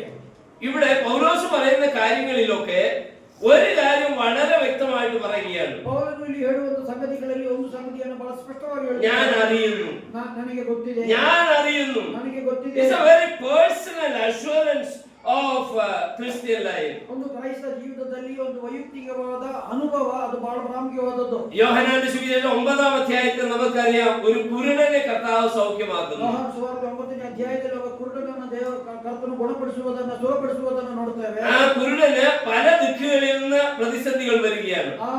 ಒಬ್ಬ ಕುರುಡನಿಗೆ ಬೇರೆ ಬೇರೆ ಕಡೆಯಿಂದ ಅವನನ್ನ ವಿಮರ್ಶನೆ ಮಾಡ್ತಾ ಇದ್ರು. സ്വന്തം അപ്പനും അമ്മയും പറയാൻ ഞങ്ങൾക്ക് അവനോട് ചോദിച്ചാൽ ഞങ്ങൾക്ക് അറിയില്ല. ಅಂದ್ರೆ ತಂದೆ ತಾಯಿ ಹತ್ರ ಇವನನ್ನು ಗುಣಪಡಿಸಿದ್ದು ಯಾರು ಎಂಬುದನ್ನ ಕೇಳಿದಾಗ ಅವರು ಹೇಳಿದ್ರು ನಮ್ಗೆ ಗೊತ್ತಿಲ್ಲ, ಅವರನ್ನೇ ಕೇಳಿ ಎಂಬುದಾಗಿ. താൻ ഉൾപ്പെട്ട മതത്തിന്റെ ആളുകൾ തന്നെ നിരാകരിക്കുകയാണ്. ಯಾಕಂದ್ರೆ ಆ ಒಂದು ಧರ್ಮದಲ್ಲಿ ಇರುವವರು ಆತನನ್ನು ನಿರಾಕರಿಸುವ ಒಂದು ಸ್ಥಿತಿಯಲ್ಲಿದ್ದಾರೆ. തന്നോട് കൂടെയുള്ളവരൊക്കെ മുഖം ധരിച്ചു പോകാതെ, റെസ്പോണ്ട് ചെയ്യാതെ, പ്രതികരിക്കാതെ, ನಮಗೆ ತನ್ನ ಜೊತೆಯಲ್ಲಿ ಇರುವವರೆಲ್ಲರೂ ಮುಖ ತಿರುಗಿಸಿ പ്രതിക്രിയിಸದೆ ಹೋಗುವವರಾಗಿದ್ದಾರೆ. ആ പെർസിക്യൂട്ട് ചെയ്യാൻ വന്നവർ ചോദിക്കുകയാണ്, അവൻ പാപിയാണെന്ന് നിനക്ക് അറിയില്ലയോ? അവന്റെ പേര് എന്തിനാ പറയുന്നത്? ಅವನನ್ನು ಹಿಂಸಿಸುವುದಕ್ಕೆ ಬಂದ ವ್ಯಕ್ತಿಗಳು ಅವನ ಹತ್ರ ಹೇಳ್ತಾ ಇದ್ದಾರೆ, ನಿನ್ನನ್ನು ಗುಣಪಡಿಸಿದ ವ್ಯಕ್ತಿ ಪಾಪಿ ಎಂಬುದು ನಿನಗೆ ಗೊತ್ತಿಲ್ವಾ ಎಂಬುದಾಗಿ. 9-ാം അധ്യായം 25-ാം വാക്യം ഞാൻ വളരെ ഇഷ്ടപ്പെടുന്ന ഒരു വാക്യമാണ്. 9-ನೇ ಅಧ್ಯಾಯ 25ನೇ ವಾಕ್ಯ ನನಗೆ ಬಹಳ ಇಷ್ಟವುಳ್ಳಂತಹ ಒಂದು ವಾಕ್ಯ. കുരുടൻ എന്താ പറഞ്ഞെന്നറിയാമോ? ಆ ಕುರುಡನು ಏನು ಹೇಳಿದನು ಗೊತ್ತೇ? അവൻ പാപിയോ അല്ലയോ എന്ന് എനിക്കറിയില്ല, ഒന്ന് ഞാൻ അറിയുന്നു, ഞാൻ കുരുടനായിരുന്നു, ഇപ്പോൾ കണ്ണു കാണുന്നു. ಅಂದರೆ ಆ ಮನುಷ್ಯನು ಭಕ್ತಿಹೀನನೆಂದು ನಾವು ಬಲ್ಲೆವು ಎಂದು ಹೇಳಲು ಅವನು, ಆತನು ಭಕ್ತಿಹೀನನೋ ಏನೋ ನಾನರಿಗೆ, ಒಂದು ಮಾತ್ರ ಬಲ್ಲೆ, കുരുടനാക്കിത്തരും, ಈಗ കണ്ണു കാണുತ್ತವೆ ಅಂದನು. മറ്റൊരുത്തൻ ശുശ്രൂഷ വിട്ട് പിന്മാറിപ്പോയത് എനിക്ക് വിഷയമല്ല. ಒಬ್ಬನು ಸೇವೆಯನ್ನು ಬಿಟ್ಟು ಹೋದದ್ದು ನನಗೆ ಒಂದು ಸಮಸ್ಯೆಯಲ್ಲ. അനേക ആളുകൾ ഈ ശുശ്രൂഷ മണ്ഡലങ്ങളിലെ വിഷയങ്ങളെ കുറിച്ച് നെഗറ്റീവായി പറയുന്നത് എന്നെ ബാധിക്കുന്ന വിഷയമല്ല. ಸೇವಾ ಕ್ಷೇತ್ರದಲ್ಲಿ ಅನೇಕರು ಸೇವೆಯ ಕುರಿತಾಗಿ ನಕಾರಾತ್ಮಕವಾದ ಮಾತುಗಳನ್ನು ಹೇಳುವಂಥದ್ದು ನನ್ನನ್ನು ಬಾಧಿಸುವುದಿಲ್ಲ. എന്നെ കുറിച്ച് ഒരു കാര്യം എനിക്കറിയാം, എന്നെ വിളിച്ചവൻ വിശ്വസ്തനാണ്, ആരെല്ലാം കൈവിട്ടാലും അവൻ എന്നെ കൈവിടുകയില്ല, ഉപേക്ഷിക്കുകയുമില്ല. ಒಂದು ವಿಷಯ ನನಗೆ ಗಟ್ಟಿಯಾಗಿ ಗೊತ್ತು, ನನ್ನನ್ನು ಕರೆದವನು ನಂಬಿಗಸ್ತನಾದ್ದರಿಂದ ಯಾರೆಲ್ಲ ಕೈ ಬಿಟ್ಟರು, ಯಾರೆಲ್ಲ ನನ್ನನ್ನು ತೊರೆದರು, ಆತನು ನನ್ನನ್ನು ಕೈ ಬಿಡುವವನಲ್ಲ. ഞാൻ ഒന്നറിയുന്നു, ನಾನು ಒಂದು ಬಲ್ಲೆ, നല്ല അറിവോടെ പ്രവേശിക്കണം. ಅಂದ್ರೆ ಸೇವೆಯಲ್ಲಿ ಒಳ್ಳೆಯ ಪರಿಜ್ಞಾನದಿಂದ ಈ ಅರಿವಿನಿಂದ ಪ್ರವೇಶಿಸಬೇಕು, നല്ല അറിവോടെ ജീവിക്കണം, ಈ ಅರಿವಿನಿಂದ ಜೀವಿಸಬೇಕು. പൗലോസ് പറയുകയാണ്, കഷ്ടത നമുക്കുണ്ട് ശുശ്രൂഷയിൽ. ಅವನು ಹೇಳ್ತಿದ್ದಾನೆ, ಸೇವೆಯಲ್ಲಿ ಕಷ್ಟಗಳುಂಟು. ആ കഷ്ടതകളെ സഹിപ്പാനായിട്ട് പൗലോസ് തെസലോനിക്ക വിശ്വാസികളെ ഉത്സാഹപ്പെടുത്തുകയാണ്. ಆ ಕಷ್ಟಗಳನ್ನು ಅನುಭವಿಸಲಿಕ್ಕಾಗಿ ತೆಸಲೋನಿಕದಲ್ಲಿರುವ ವಿಶ್ವಾಸಿಗಳನ್ನು ಪ್ರೋತ್ಸಾಹ ಮಾಡುತ್ತಿದ್ದಾನೆ. എനിക്ക് ഇനിയും ദീർഘിപ്പിക്കുവാനായിട്ട് സമയമില്ല. ಇದನ್ನ ದೀರ್ಘವಾಗಿ ಮಾತನಾಡಲಿಕ್ಕೆ ಸಮಯವಿಲ್ಲ. കർത്താവിൽ നിലനിൽക്കണം, ಕರ್ತನಲ್ಲಿ ನೆಲೆನಿಲ್ಲಬೇಕು. ഈ കർത്താവിൽ നിലനിൽക്കുക എന്ന് പറഞ്ഞത് ഒരു ഒരു അത്ര എളുപ്പമായ കാര്യമല്ല. കർത്തನಲ್ಲಿ ನೆಲೆನಿಲ್ಲುವಂತಹ ಕಾರ್ಯ ಅಷ್ಟು ಸರಳವಾದ ಸುಲಭವಾದ ಸಂಗತಿಯಲ್ಲ. എന്നാൽ ഇത് സാധ്യമാണ്. ಆದರೆ ಅದು ಸಾಧ್ಯ. യേശയ്യാ ദീർഘദർശി പുസ്തകം യെശയ്യാവ് 26-ാം അധ്യായം 3-ാം വാക്യം. 26ನೇ ಅಧ್ಯಾಯದ 3ನೇ ವಾಕ್ಯ. യെശയ്യാ 26:3. ಸ್ಥಿರಚಿತ್ತನನ್ನು ಶಾಂತಿಯಲ್ಲಿ ನೆಲೆಗೊಳಿಸಿ ಕಾಯುವಿ, ಅವನಿಗೆ ನಿನ್ನಲ್ಲಿ ಭರವಸೆ ಇದೆ. സ്ഥിരമാനസൻ നിന്നിൽ ആശ്രയം വെച്ചിരിക്കുക, നീ അവനെ പൂർണ്ണ സമാധാനത്തിൽ നടത്തും. ഓക്കേ, സ്ഥിരമാനസനായിരിക്കണം, സ്ഥിരചിത്തനാಗಿರಬೇಕು, ചഞ്ചല മനസ്സനാകരുത്. ചഞ്ചല മനസ്സു ഇರುವವರಾಗಿರಬಾರದು. എന്താ പറയുന്നത്, നമ്മുടെ കളർ ഒന്നും ചേഞ്ച് ആകരുത്. ಅಂದ್ರೆ ನಮ್ಮ ಬಣ್ಣ ನಾವು ಬದಲಾಯಿಸಬಾರದು. ചിലരെ സംബന്ധിച്ച് ഇവിടെ നിൽക്കുമ്പോ ഈ കളറ്, അവിടെ നിൽക്കുമ്പോ ആ കളറ്. ಕೆಲವರು ಕುರಿತಾಗಿ ನೋಡುವಾಗ ಒಂದೊಂದು ಸ್ಥಳದಲ್ಲಿ ಒಂದೊಂದು ಬಣ್ಣವನ್ನ ಧರಿಸಿರುವವರಾಗಿರುತ್ತಾರೆ. സംശയാലുക്കളോട് ചേരുമ്പോൾ അല്പ സംശയം വരും. ಅಂದ್ರೆ ಕೆಲವರು ಸಂಶಯದಿಂದ ಇರುವವರ ಜೊತೆಯಲ್ಲಿ ಸೇರುವಾಗ ಇವರು ಒಂದು ಸಂಶಯದ ರೂಪದಲ್ಲಿ ಅವರು ವರ್ತಿಸುತ್ತಾರೆ. വിശ്വാസത്തിൽ തീവ്രതയുള്ളവരോട് ചേരുമ്പോൾ ആ തീവ്രത വെളിപ്പെടും. ನಂಬಿಕೆಯಲ್ಲಿ ವಿಶ್ವಾಸದಲ್ಲಿ ತೀಕ್ಷ್ಣತೆ ಇರುವವರ ಜೊತೆಯಲ್ಲಿ ಸೇರುವಾಗ ಅದೇ ತೀಕ್ಷ್ಣತೆಯನ್ನು ಅವರು ತೋರಿಸುತ್ತಾರೆ. സഭയിൽ ശുശ്രൂഷകന്മാരെ കുറിച്ച് പറയുമ്പോൾ ഒരു വാക്ക് പറയുന്നത്, ഇരുവാക്കുകാരാകരുത്. ಸಭೆಯಲ್ಲಿ ಇರುವ ಸೇವಕರ ಕುರಿತಾಗಿ ಹೇಳುವಾಗ ಅವರು ಇಬ್ಬಾಯಿ, ಅದರ ಎರಡು മാറ്റിനവരാಗಿರಬಾರದು. ഞാൻ എന്റെ ജീവിതത്തിൽ പാലിക്കുന്ന ഒരു എത്തിക്സ് എന്ന് പറയുന്നത് നമ്മുടെ കർത്താവ് പഠിപ്പിച്ച എത്തിക്സ് ആണ്. ಅಂದ್ರೆ ನಾನು ಒಂದು ನೈತಿಕತೆಯನ್ನು ಕಾಪಾಡುತ್ತೇನೆ. ಅದು ಯಾವುದಂದ್ರೆ ನನ್ನ ಕರ್ತನು ಬೋಧಿಸಿದಂತಹ ಹೇಳಿದಂತಹ ಒಂದು ನೈತಿಕತೆ. ഒരുപാട് ആളുകൾ ഈ സിറ്റുവേഷൻ എത്തിക്സ് ഫോളോ ചെയ്യുന്നു. ಅಂದ್ರೆ ಅನೇಕರು ಸನ್ನಿವೇಶಕ್ಕೆ ಅನುಸಾರವಾಗಿ ನೈತಿಕತೆಯನ್ನ ಪಾಲಿಸುವವರಿದ್ದಾರೆ. എന്നാൽ കർത്താവ് എന്താ പഠിപ്പിച്ചത്? കർത്തൻ നമുക്ക് ಕಲಿಸಿಕೊಟ್ಟಿದೆ, നിങ്ങളുടെ വാക്ക് ഉവ്വ ഉവ്വ എന്നും ഇല്ല ഇല്ല എന്നുമായിരിക്കും. ಹೇಳಿದಂತ ಮಾತು ನಿಮ್ಮ ಮಾತುಗಳು ಹೌದಂದ್ರೆ ಹೌದು, ಇಲ್ಲ ಅಂದ್ರೆ ಇಲ್ಲ ಎಂಬುದಾಗಿರಲಿ. ഇന്ന് പ്രിയ സഹോദരൻ, ഞാനും എന്റെ കുടുംബവുമോ ഞങ്ങൾ യഹോവയെ സേവിക്കുമെന്ന് ദൈവസഭയുടെ മുൻപാകെ പറഞ്ഞിട്ടുണ്ടെങ്കിൽ അത് അങ്ങനെ തന്നെ ജീവവചനം പാലിപ്പാൻ സ്വർഗത്തിലെ ദൈവം അവരെ ബലപ്പെടുത്തുമാറാകട്ടെ. ಎಲ್ಲರ ಮುಂದೆಯೂ ನಾನು ನನ್ನ ಕುಟುಂಬವು ದೇವರನ್ನು ಸೇವಿಸುತ್ತೇವೆ ಎಂಬುದಾಗಿ ಅವರು ಹೇಳಿದಂತಹ ಮಾತು ಜೀವ ಇರುವ ತನಕ, ಕೊನೆಯ ತನಕ ಅದನ್ನು ಪಾಲಿಸಬೇಕಾಗಿದೆ. അനുകൂലവും പ്രതികൂലവുമായിരിക്കുന്ന അനുഭവങ്ങളിലൂടെ കടന്നു പോകുമ്പോൾ സ്വർഗത്തിലെ ദൈവം അവർക്ക് ബലം കൊടുക്കട്ടെ. സ്ഥിരമാനസൻ നിന്നിൽ ആശ്രയം വെച്ചിരിക്കുക, നീ അവനെ പൂർണ്ണ സമാധാനത്തിൽ നടത്തും. ಅನುಕೂಲವಾದ ಪರಿಸ್ಥಿತಿಯಾಗಲಿ ಪ್ರತಿಕೂಲವಾದ ಪರಿಸ್ಥಿತಿಯಾಗಲಿ ದೇವರಲ್ಲಿ ಆಶ್ರಯ ಇಡಬೇಕು. ಯೆಶಾಯನು ಹೇಳ್ತಿದ್ದಾನೆ, ಸ್ಥಿರಚಿತ್ತನನ್ನು ಶಾಂತಿಯಲ್ಲಿ ನೆಲೆಗೊಳಿಸಿ ಕಾಯುವಿ, അവനിക്ക് നിന്നിൽ ഭരവസയില്ലേ. നാം സേവിക്കുന്ന ദൈവം സർവശക്തനാണ്, സർവവ്യാപിയാണ്, സർവജ്ഞാനിയാണ്, സകലത്തിന്റെ സൃഷ്ടികർത്താവാണ്, സകലത്തിന്റെയും നിയന്ത്രിതാവാണ്. ಅಂದರೆ ನಾವು ಸೇವಿಸುವಂತಹ ಕರ್ತನು ಸರ್ವಜ್ಞಾನಿಯೂ ಸರ್ವವ್ಯಾಪಿಯೂ ಸರ್ವಶಕ್ತನು, സർവವನ್ನು ಸೃಷ್ಟಿಸಿದವನು, ಸರ್ವವನ್ನು ನಿಯಂತ್ರಿಸುವವನು ಆಗಿದ್ದಾನೆ. ഇവിടെ അപ്പോസ്തലൻ പൗലോസ് തെസ്സലോനിക്കരെ കുറിച്ച് പ്രാർത്ഥിക്കുന്ന ഒരു ഭാഗം നിങ്ങളുടെ മുൻപാകെ വായിച്ച് എന്റെ സന്ദേശം അവസാനിപ്പിക്കാം. ಇಲ್ಲಿ ತೆಸಲೋನಿಕ ಸಭೆಯವರ ಕುರಿತಾಗಿ ಪೌಲನು ಪ್ರಾರ್ಥನೆ ಮಾಡುವಂತಹ ಒಂದು ದೃಶ್ಯವನ್ನ ನಿಮ್ಮ ಮುಂದೆ ಇಟ್ಟು ನನ್ನ ಮಾತನ್ನು ನಾನು ಮುಗಿಸ್ತೇನೆ. അതിന്റെ 10ാം വാക്യം മുതൽ കന്നഡയിൽ വായിച്ചാൽ 3ನೇ ಅಧ್ಯಾಯ 10ನೇ ವಾಕ್ಯದಿಂದ, ನಿಮ್ಮ ಮುಖವನ್ನು ನೋಡುವುದಕ್ಕೂ ನಿಮ್ಮ ನಂಬಿಕೆಯ ಕೊರತೆಗಳನ್ನು ನೀಗುವುದಕ್ಕೂ ನಮಗೆ ಅನುಕೂಲವಾಗಬೇಕೆಂದು ನಾವು ಹಾಗೆಲ್ಲಿರಲು ದೇವರನ್ನು ಅತ್ಯಂತವಾಗಿ ಬೇಡುವವರಾಗಿದ್ದೇವೆ. ಮತ್ತು ನಮ್ಮ ತಂದೆಯಾದ ದೇವರು, ನಮ್ಮ ಕರ್ತನಾದ ಯೇಸುವು ನಮಗೆ ನಿಮ್ಮ ಬಳಿಗೆ ಬರುವುದಕ್ಕೆ ಮಾರ್ಗವನ್ನು ಸರಾಗ ಮಾಡಲಿ. ನಿಮ್ಮಲ್ಲಿ ನಮ್ಮ ಪ್ರೀತಿಯು ಹೇಗೋ ಹಾಗೆಯೇ ನಿಮ್ಮ ಪ್ರೀತಿಯು ಒಬ್ಬರೊಬ್ಬರ ಮೇಲೆಯೂ ಎಲ್ಲಾ ಮನುಷ್ಯರ ಮೇಲೆಯೂ ಅಭಿವೃದ್ಧಿ ಹೊಂದಿ ಅತ್ಯಧಿಕವಾಗುವಂತೆ ಕರ್ತನು ಅನುಗ್ರಹಿಸಲಿ. ನಮ್ಮ ಕರ್ತನಾದ ಯೇಸು ನಿಮ್ಮ ಹೃದಯಗಳನ್ನು ದೃಢಪಡಿಸಿ ತನ್ನ ಎಲ್ಲ ಪರಿಶುದ್ಧ ಪರಿವಾರ ಸಮೇತ ಪ್ರತ್ಯಕ್ಷನಾದಾಗ ತಂದೆಯಾದ ದೇವರ ಸಮಕ್ಷಮದಲ್ಲಿ ನೀವು ಪರಿಶುದ್ಧರು ನಿರ್ದೋಷಿಗಳು ಆಗಿರುವಂತೆ ಮಾಡಲಿ. ഇവിടെ 9ാം വാക്യം, നമ്മുടെ ദൈവത്തിന്റെ സന്നിധിയിൽ നിങ്ങളെ ചൊല്ലി ഞങ്ങൾ സന്തോഷിക്കുന്ന സകല സന്തോഷത്തിനും തക്കതായി ദൈവത്തിന് എന്തൊരു സ്തോത്രം ചെയ്യുവാൻ ഞങ്ങളാൽ കഴിയും. ഇനി നിങ്ങളുടെ മുഖം അടുത്ത് പറയുകയാണ്, ദൈവത്തിന് നന്ദി പറയുന്ന പൗലോസ്. ಕರ್ತನಿಗೆ ದೇವರಿಗೆ ಕೃತಜ್ಞತೆಯನ್ನು ಸಲ್ಲಿಸುವಂತಹ ಪೌಲನು 9ನೇ ವಾಕ್ಯದಲ್ಲಿ, ನಿಮ್ಮ ನಿಮಿತ್ತ ನಮ್ಮ ದೇವರ ಮುಂದೆ ನಮಗಿರುವ ಎಲ್ಲಾ ಸಂತೋಷಕ್ಕಾಗಿ ದೇವರಿಗೆ ತಕ್ಕಷ್ಟು ಸ್ತೋತ್ರ ಮಾಡುವುದು ನಮ್ಮಿಂದ ಹೇಗೆ ಆದೀತು. 10ാം വാക്യത്തിന്റെ അവസാനം, ഞങ്ങൾ രാവും പകലും വളരെ താല്പര്യത്തോടെ പ്രാർത്ഥിച്ചു വരികയാണ്. 10ನೇ ವಾಕ್ಯದ ಕೊನೆಯಲ್ಲಿ ಹಗಲಿರುಳು ದೇವರನ್ನು അത്യന്തವಾಗಿ ಬೇಡುವವರಾಗಿದ್ದೇವೆ. അവരുടെ പ്രാർത്ഥനയുടെ മുഖ്യ വിഷയം 3ആയിട്ട് ഇവിടെ പറയുകയാണ്. ಅವರ ಪ್ರಾರ್ಥನಾ ವಿಷಯಗಳನ್ನು 3ಆಗಿ ವಿಂಗಡಿಸಿ ಇಲ್ಲಿ ಹೇಳುತ್ತಿದ್ದಾನೆ. നമ്മൾ പ്രാർത്ഥിച്ചാൽ എന്താ പ്രാർത്ഥിക്കുന്നത്? ನಾವು ಪ್ರಾರ್ಥನೆ ಮಾಡುವಾಗ ಏನನ್ನ ಪ್ರಾರ್ಥಿಸುತ್ತೇವೆ?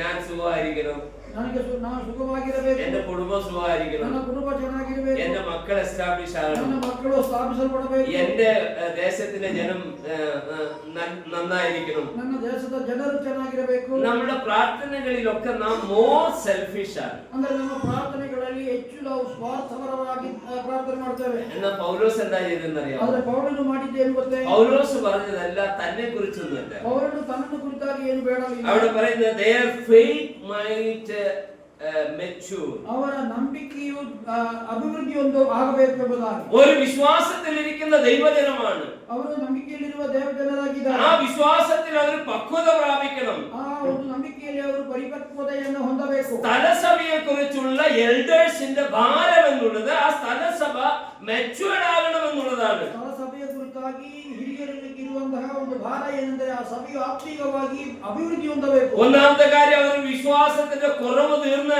അവർ പക്വതയിൽ എത്തിച്ചേരണം. ಅಂದ್ರೆ ಮೊದಲನೇದಾಗಿ ಅವರ ನಂಬಿಕೆಯಲ್ಲಿರುವ ಕೊರತೆಗಳನ್ನು ನೀಗಬೇಕು. രണ്ടാമത്തെ കാര്യം 12ാം വാക്യത്തിൽ പറയുകയാണ്, ಎರಡನೇ ಕಾರ್ಯ 12ನೇ ವಾಕ್ಯದಲ್ಲಿ ಹೇಳ್ತಾ ಇದ್ದಾರೆ, അവർക്ക് തമ്മിൽ സ്നേഹം വർദ്ധിച്ചു വരണം. ಒಬ್ಬರಿಬ್ಬರ ಮೇಲೆಯೂ ಎಲ್ಲಾ ಮನುಷ್ಯರ ಮೇಲೆ ನಿಮ್ಮ ಪ್ರೀತಿ ಅಭಿವೃದ್ಧಿ ಆಗಬೇಕು. That their love might abound. ನಿಮ್ಮ ಪ್ರೀತಿಯು ಅಭಿವೃದ್ಧಿ ಆಗಬೇಕು. മൂന്നാമത്തെ വിഷയം പൗലോസ് പറയുകയാണ്. ಮೂರನೇ ವಿಷಯ അതിന്റെ 13ാം വാക്യം, 13ನೇ ವಾಕ್ಯದಲ್ಲಿ അവർ ദൈവ മുൻപാകെ വിശുദ്ധീകരണത്തിൽ അനിന്യരായി വെളിപ്പെടണം. ಅಂದ್ರೆ ಕರ್ತನು ಪ್ರತ್ಯಕ್ಷನಾಗುವಾಗ ತಂದೆಯಾದ ದೇವರ ಸಮಕ್ಷಮದಲ್ಲಿ ನೀವು ಪರಿಶುದ್ಧರು ನಿರ್ದೋಷಿಗಳು ಆಗಿರುವಂತೆ ಮಾಡಲಿ. ഈ 3 കാര്യം പറഞ്ഞിട്ട് സമാപ്തിയിൽ ഇങ്ങനെ പറയുകയാണ്, ಅದು ಮೂರನ್ನು ಹೇಳಿದ ಮೇಲೆ ಅದರ ಕೊನೆಯಲ್ಲಿ ಈ ರೀತಿ ಹೇಳ್ತಿದ್ದಾರೆ, നിങ്ങളുടെ ഹൃദയങ്ങളെ സ്ഥിരപ്പെടുത്തുകയും ചെയ്യുമാറാകട്ടെ. ನಿಮ್ಮ ಹೃದಯಗಳನ್ನ ದೃಢಪಡಿಸಿರಿ ಎಂಬುದು, ನಮ್ಮ ಹೃದಯಗಳನ್ನು ದೃಢಪಡಿಸಿ.